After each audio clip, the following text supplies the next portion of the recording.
Hey guys, this is Tanner back here for New Age Sports, and something I haven't shared with the channel is that I grew up a huge Georgia Tech fan.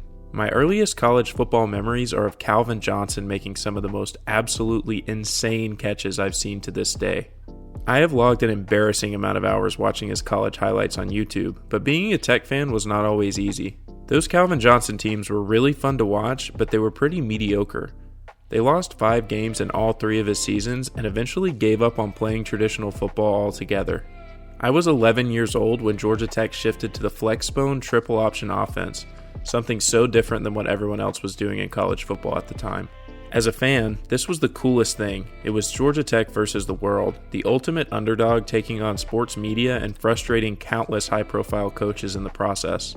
I went on to run the triple option in college at Air Force, so this offense has a special place in my heart. Today, I wanted to talk about the godfather of the triple option in modern football, Coach Paul Johnson, and his crusade against traditional college football thinking. Before we get started, I want to start with some background on the offensive system. The triple option offense has a rich history in college football. The offensive style was first conceived mid-season in 1967 by Bill Yeoman at the University of Houston. The new dynamic way of running the football led the Cougars on an 8-game win streak to close out the 67 season. I'll let Coach Yeoman explain how it happened. We were getting ready to play Penn State, who had a great football team. We had the 2 backs lined up behind the guards, and I don't know why, we just did.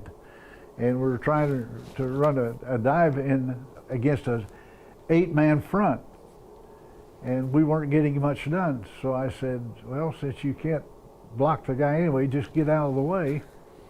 And he faked at the guy, and the defensive tackle went way upfield, and we made it when we handed off to the dive back that went in there behind him.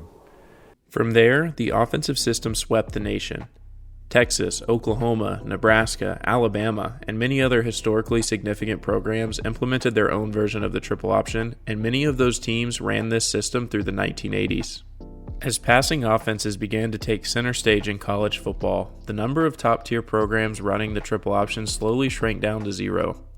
As of the year 2007, the triple option could really only be found at Air Force, Army, and Navy at the FBS level.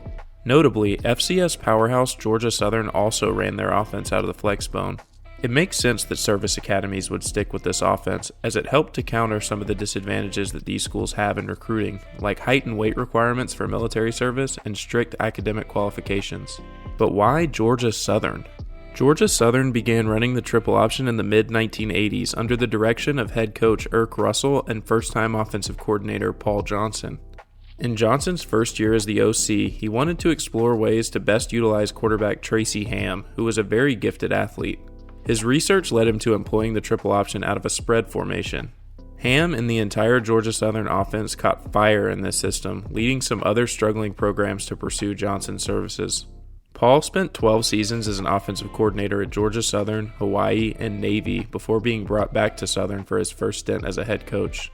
During Paul Johnson's 5 seasons in Statesboro, his Eagles won 2 national championships and held a record of 62-10. With such levels of success at the FCS level, Navy took the opportunity to bring in Paul to lead them in college football's highest division. As the head coach for the Midshipmen from 2002 to 2007, Johnson guided his teams to 6 straight bowl games and led the NCAA in rushing offense 3 times. The results were undeniable, but many labeled Johnson's triple option attack as a gimmick, something that the coach frequently rebutted. At Navy, he was able to take down a number of Power 5 teams, including Pittsburgh, Boston College, and Notre Dame. The success of Johnson's teams warranted an opportunity at a large, competitive program, but many schools feared taking the risk of committing to a controversial offensive system. That all changed in December of 2007, when a struggling ACC program took a chance on Paul Johnson. Georgia Tech had just fired the underperforming head coach Chan Gailey. Under Gailey's direction, the Yellow Jackets found themselves in the midst of a probation that limited the team to only 76 scholarship players, who were mostly underclassmen with little or no game experience. Despite their efforts, Georgia Tech's young roster and disciplinary status did not catch the attention of many top-tier coaching candidates, leading Tech to the unconventional pick in Paul Johnson. So we're looking forward to the challenge, becoming part of the Georgia Tech family. I promise that we're going to play an exciting, tough brand of football that everyone can identify with. And we're excited to get started. Most members of college football media doubted that Georgia Tech's addition of Johnson would lead to any meaningful success. Per usual, Johnson's offensive style was labeled as gimmicky and criticized as being incapable of competing with other Power 5 teams. The Yellow Jackets were tabbed to finish as the 7th best team in the conference in 2008 by media members, a prediction that Johnson and his staff worked hard to overcome. The roster that Paul Johnson inherited at Georgia Tech in year one was thin and unproven, but there was some undeniable talent in key positions. Running back Jonathan Dwyer was the second string back for the Jackets the year prior, finishing with over 400 rushing yards and 9 touchdowns despite playing second fiddle to 4th-round NFL draft selection Tashard Choice. The 6'3", 225-pound wide receiver Demarius Thomas established himself as a playmaker on the outside in Chan Gailey's final season as well, catching 4 touchdown passes. On the defensive side of the ball-hawking safety Morgan Burnett finished the 2007 season with 3 interceptions and more than 50 tackles. Defensive tackle Vance Walker led the team in sacks in 2007 with 8.5, and he would be back for this season. Sophomore defensive end Derek Morgan played in all 12 games for Tech as a freshman after being ranked the number 8 overall recruit at his position in the high school class of 2007. While each of these players brought a lot to the table, others would need to step up if the Jackets wanted to succeed in year one. Quarterback Joshua Nesbitt had been used in the past as a Wildcat-style runner in spots, but he would be called upon to start in the new triple option system. His ability to pick up this offense was essential. Beyond the quarterback position, the Jackets would need some other running backs to emerge as playmakers to complement Jonathan Dwyer.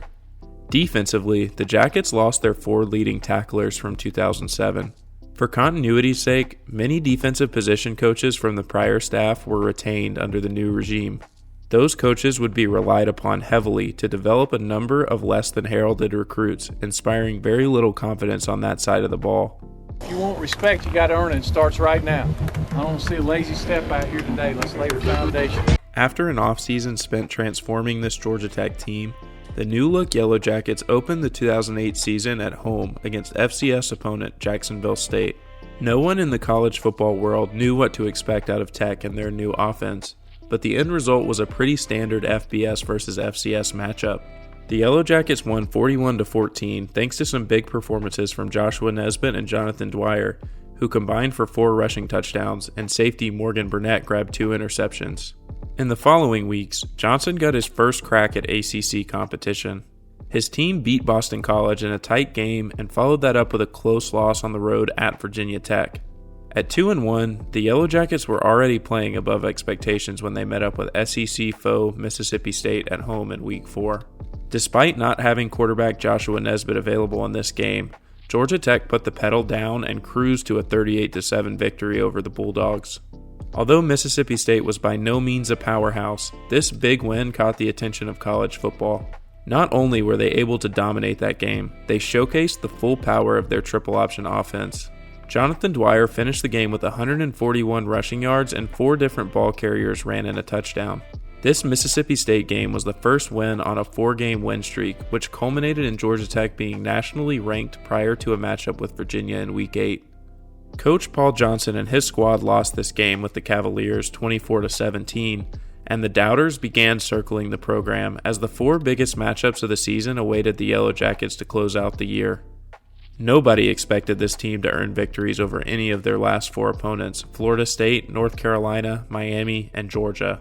Shockingly, the Yellow Jackets were able to win 3 out of these final 4 games. The most critical win of the season came in the regular season finale in their rivalry game dubbed Clean Old-Fashioned Hate. Cross-state rival Georgia came into this contest having bested Tech in each of their last 7 meetings.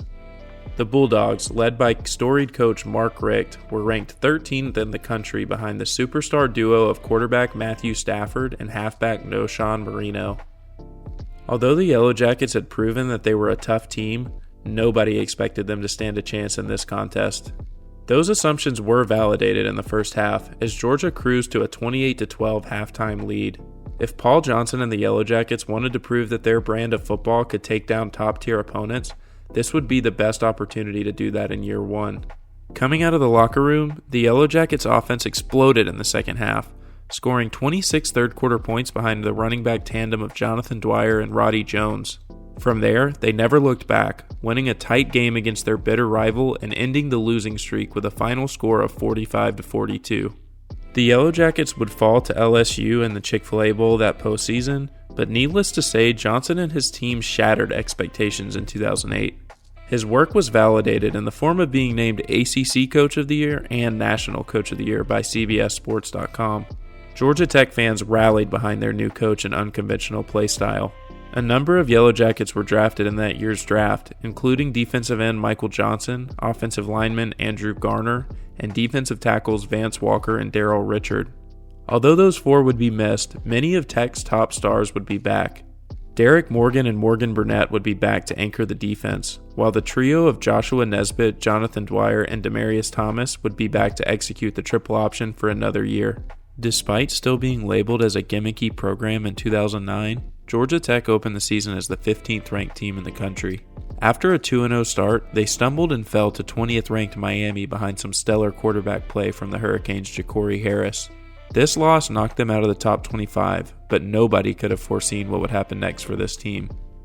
Led by 1,000-plus yard rushing seasons from both Joshua Nesbitt and Jonathan Dwyer, as well as a 1,000-yard receiving season from Demarius Thomas, Georgia Tech ran the table and won 8 straight games. The team suffered a disappointing loss against Georgia to close out the regular season, but Paul Johnson would still get his first crack at the ACC championship against Clemson in only his second season.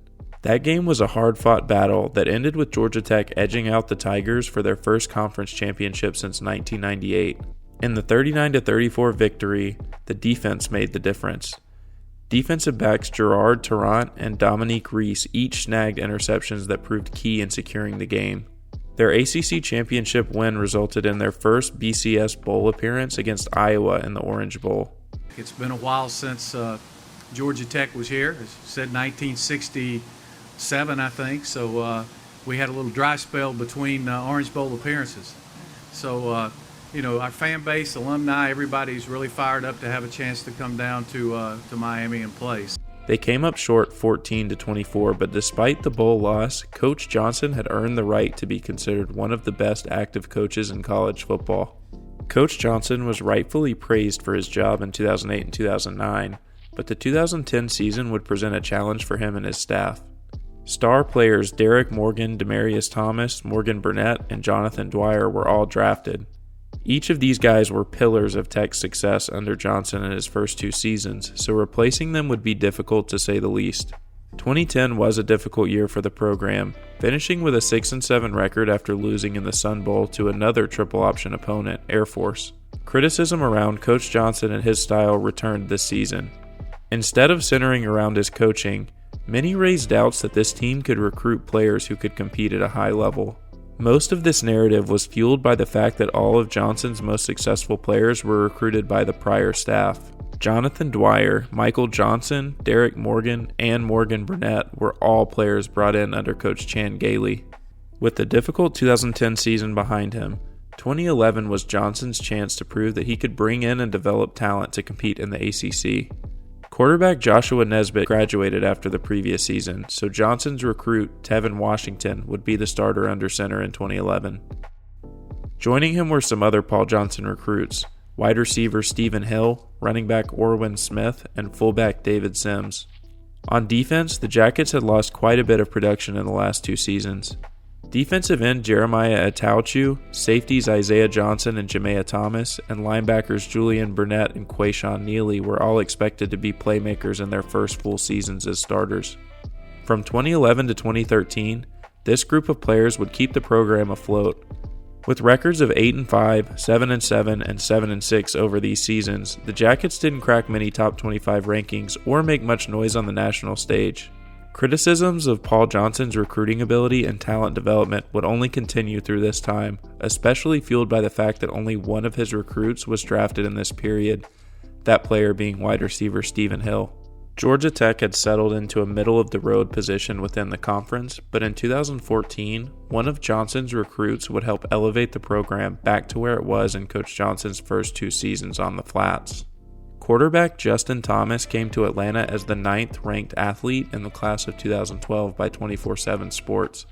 He held offers from powerhouses Alabama, Auburn, and LSU, but opted to play at Georgia Tech so that he could play quarterback. Around Thomas, defensive end Jeremiah Itauchu had developed into one of the best pass rushers in the conference, and fullback Zach Lasky flashed promise in the previous season. Along with Lasky, a former quarterback recruit, Sinjin Days, swapped positions to play fullback that season as well. The wide receiver room also featured a pair of talented seniors in Darren Waller and DeAndre Smelter. The fan base had a lot to be excited about in Thomas's first year as starter, but the Jackets weren't expected to turn many heads nationally. Most sports writers expected a similar result as the last few seasons, finishing around 500 on the year. This year's Yellow Jackets started the season 5-0, but those wins notably included 3 FCS opponents. Nobody really knew whether or not to take this Georgia Tech team seriously. After 2 straight close losses to Duke and North Carolina, the Yellow Jackets seemed to be returning to the trends that we'd seen in recent years. As the schedule got tougher, most expected this team to drop at least 2 or 3 more games by season's end. Despite that sentiment, Johnson's Yellow Jackets won all 5 of their remaining games, mostly in blowout fashion to finish the season at 10-2. They defeated Pittsburgh 56-28, thrashed North Carolina State 56-23, and shut down number 18 Clemson 28-6.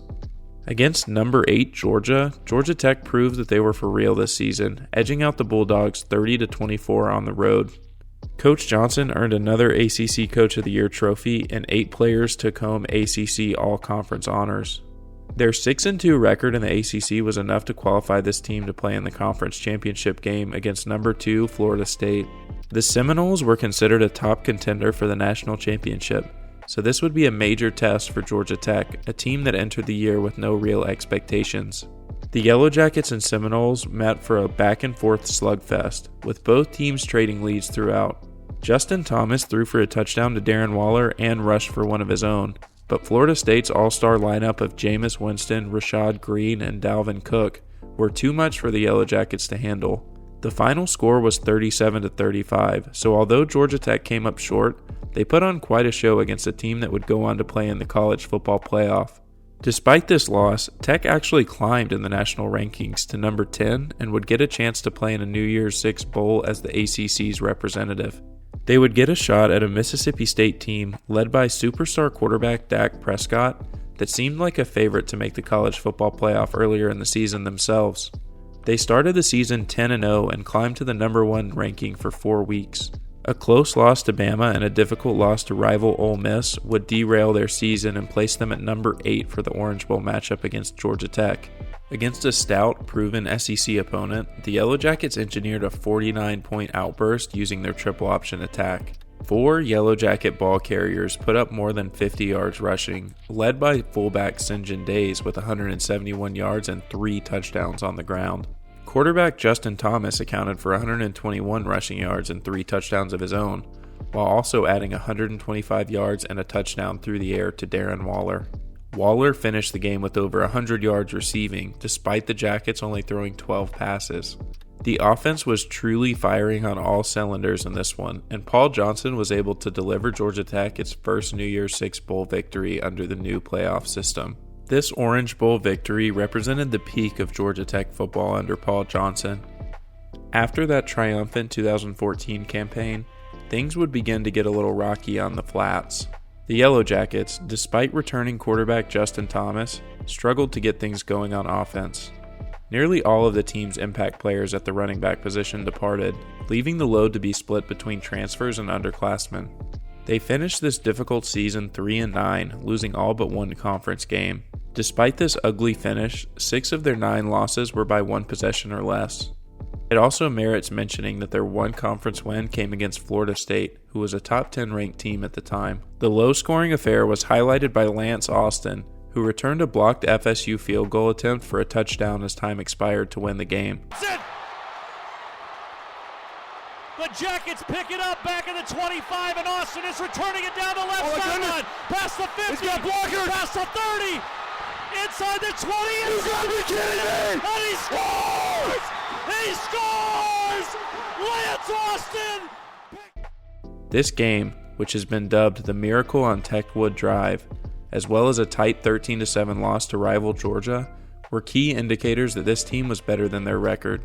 This ugly season fueled conversations among fans and boosters that the Paul Johnson triple option experiment, while fruitful at its peak, may have actually run its course. In 2016, Paul Johnson had to prove that he could compete within the conference to secure his job in Atlanta. After his worst season at the helm, the Georgia Tech faithful were already eyeing replacements and a new offensive system for their team. If Johnson and his Yellow Jackets were going to bounce back, they would need big seasons from quarterback Justin Thomas in his final year, returning running back Marcus Marshall, and star recruit Dedrick Mills out of the backfield. Those three did just that, as their production led to a 9-4 finish in the 2016 season.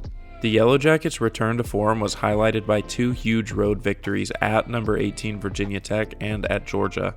In the Quick Lane Bowl against Kentucky, Tech would handle the Wildcats 33-18. Johnson's reload this season proved all the doubters wrong, securing his position at GT for the foreseeable future. When QB Justin Thomas departed after that 2016 season, things would never quite be the same for Paul Johnson on the flats. Recruiting players to join a triple option team became more and more difficult each year under Johnson, with top recruits looking to play in more traditional offenses with their eyes on NFL careers. Both the 2017 and 2018 seasons under Johnson were mediocre, putting up records of 5-6 and 7-6 respectively. For years, Coach Paul Johnson claimed that he would retire from coaching when he wasn't enjoying it anymore.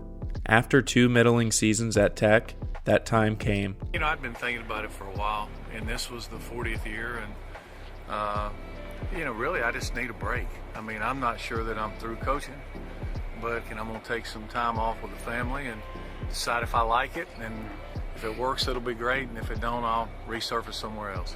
After 11 seasons as the Yellow Jackets leader and 40 years in coaching, Paul Johnson retired after the 2018 season. On the field, Johnson's legacy at Georgia Tech was rock solid. The Jackets were 82-59 under him and made a few runs that demanded national respect. He made 3 appearances in the ACC championship game and led his team to 2 Orange Bowls as well. Although his teams didn't put a ton of talent in the NFL, players like Darren Waller, Michael Johnson, Harrison Butker, and Shaq Mason each traced their legacy back to Georgia Tech.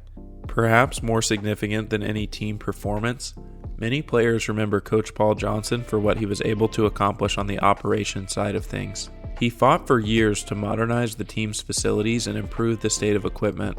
In his time at Georgia Tech, the team transitioned from a uniform contract with Russell to a new one with Adidas, which was universally hailed by current and former players alike. Players also praised Coach Johnson for the opportunities he was able to provide. His unique style helped teams of less heralded recruits reach the upper echelon of college football, which many of them would never have had the opportunity to reach elsewhere. Only further cementing Coach Johnson's legacy is what Georgia Tech has devolved into since 2018. The Yellow Jackets are 14-32 since Johnson's retirement, as they've struggled to transition into a more traditional offense. Despite a major improvement in recruiting, Georgia Tech has been unable to return to form in 4 full seasons. Perhaps things will improve under new head coach Brent Key, but recent performance has led many of the same triple option naysayers to actually miss the days under Coach Johnson. A little bit of time has been kind to Paul Johnson's legacy as well, as he was inducted into the College Football Hall of Fame in the class of 2023 in his first year on the ballot. It's actually my honor to inform you that you'll be part of the 2023 College Football Hall of Fame class that will be celebrated in December. Oh, great. Thank you. I really appreciate that. I think that as time passes, many will look back on Paul Johnson's run at Georgia Tech and remember a fun experiment in college football. The stringent academic requirements that athletes must meet at school make winning at a place like Georgia Tech very difficult. Coach Johnson was able to make that happen at the highest level, leading fans of programs like Vanderbilt, Duke, and Stanford to ponder implementing the Flexbone at their own schools.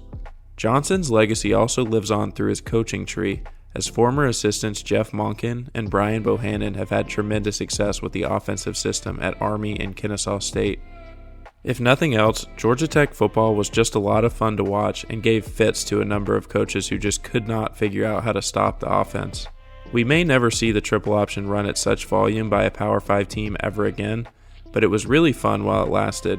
Thank you for that, Coach Johnson. I'm proud of what I've done. I felt like I earned everything along the way. I got a chance to be the offensive coordinator at Georgia Southern with Coach Russell, and we had a great quarterback, kid named Tracy Ham, who was a great player, and we won 2 national championships. And I get a call out of the blue from a guy from Hawaii who I didn't know, who had watched our championship game and wanted me to come there and be the offensive coordinator. And we went there and broke every school record, about 160 school records, and had a lot of success. And the thing that I'm kind of proud of, really, other than Georgia Tech, every place that I became the head coach, I had been there as an assistant coach. So they wanted you back. And again, which kind of nullifies some of that perception about how hard you are to get along with and how you don't, you know, if it was that bad, I don't think the schools that you worked at would want to hire you back. They'd be glad to see you go. So, but I kind of went around in a circle. But yeah, it's been unbelievable. I don't think that Susan and I ever dreamed, I know I didn't, that it would end up, you know, where it has.